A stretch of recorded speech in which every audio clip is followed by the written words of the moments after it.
All right, let's play what if, Phil. What is the worst case scenario? What if they don't get that assistance and, as you imply, maybe all three go under or go bankrupt? What would happen to the American economy? Can it survive? Joining us tonight, we've got Peter Schiff. He's president of Euro-Pacific Capital, author of the Little Book of Bull Moves in a Bear Market. Steve Leisman is CNBC senior economics reporter, and Phil stays in the mix, as well as Keith Boynton. Peter Schiff, let me start with you. Can the U.S. economy survive if the big three go under? I think letting them go under is the best thing for the U.S. economy and for the auto industry. You know, we need to allow these companies to fail. Forget about the constitutionality of these bailouts, but the government needs to let GM or Ford or Chrysler fail if that's what has to happen, because we need an automobile industry in this country, but not this one. We need a competitive automobile industry. We need new management. If these companies go into bankruptcy, all the plant and equipment is still going to be here. It's just going to go under new management. These companies need to get out from under these labor contracts, these pension obligations, this health care expenditure. We need an efficient, vibrant automobile manufacturing industry, and we'll get one if these companies are allowed to fail. Steve Leisman, is there systemic risk posed if some of these companies go under? Not if you put it in perspective, Michelle. There's systemic risk regionally, but I'm not sure nationally. When you put the number of workers in the auto industry, even if you use some of the big multipliers that are out there, it just is not that big a business when it comes to the number of jobs out there for the whole economy. There's the autos in perspective. There's the big three, 239.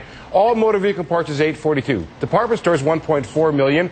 Leisure and hospitality and healthcare, all those things, much, much bigger. As a percentage of GDP, it's also quite a small industry. I know the guys are talking about big multipliers out there, but 239,000 jobs at the big three. This country loses more than 3 million jobs a month just in the churn of the job market. But doesn't that, what about all the things people say about millions of jobs are tied to this industry? If that doesn't say it, then how do they justify that position? Remember, the jobs aren't going to disappear. In fact, I think we'll have more automobile jobs under a new reorganized General Motors than we do now. Now, they're probably going to pay less, but, you know, they're overpaid right now. That's part of the problem. You know, we need a vibrant industry, and I think all these other companies, the auto supply industry, they're going to be in better shape if we have a competitive automobile industry. You know, that's one thing this country needs to do. We need to make a lot more things, a lot more cars, and we need to export them, because we are in a giant economic hole right now, and we've got to produce and export. Phil, you weigh in. What do you think?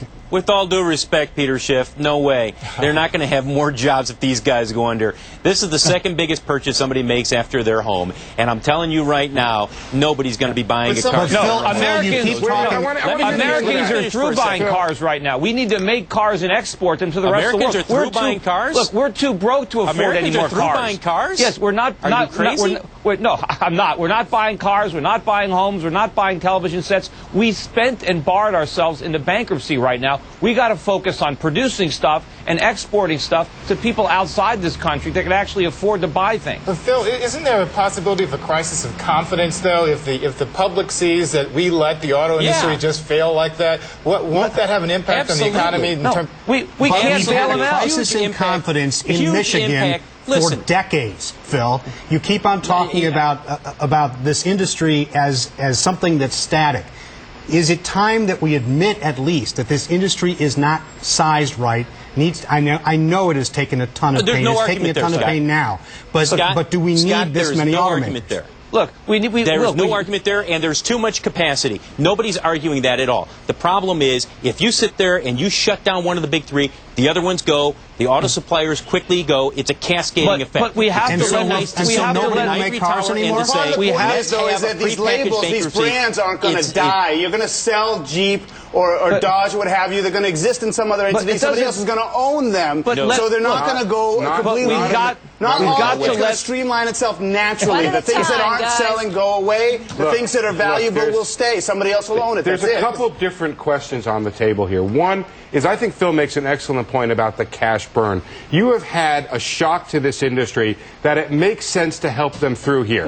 That makes sense. Steve. But there's a broader question here about should this survive and what are the financial stakes here. Now, I will offer from an economics point of view, it is perfectly possible for a society to do the exactly uneconomic thing and keep an unviable industry going if it feels like it. Witness the agricultural industry in this country where we have subsidized it for years and years and years that should have been out. That could be on the table. But Steve, what we got to do, we have to let the free market function. Whatever happens is going to happen, and nobody sees the consequences. You know, Peter, that's not true, Peter. That's just not true. Let's get the economics out, Peter. We do not have to let 200,000 or 300,000 people hit the unemployment lines in a series of months if we don't want to. Steve, the government can't stop it because when the government redirects, let me finish this. When the government redirects capital towards General Motors, it redirects it away from someplace else. So every GM job they say, they're going to destroy a job someplace else. The government can't do anything. We have to let the market function. We can't keep destroying efficient jobs and prop up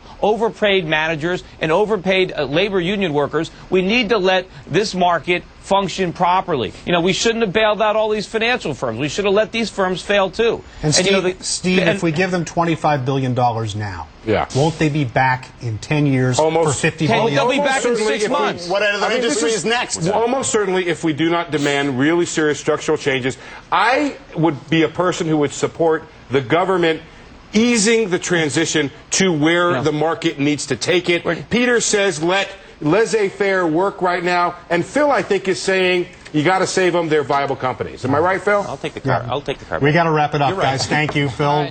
We'll be talking to you a lot in the coming days. And up next, what was it like to be in the room with President-elect Barack Obama?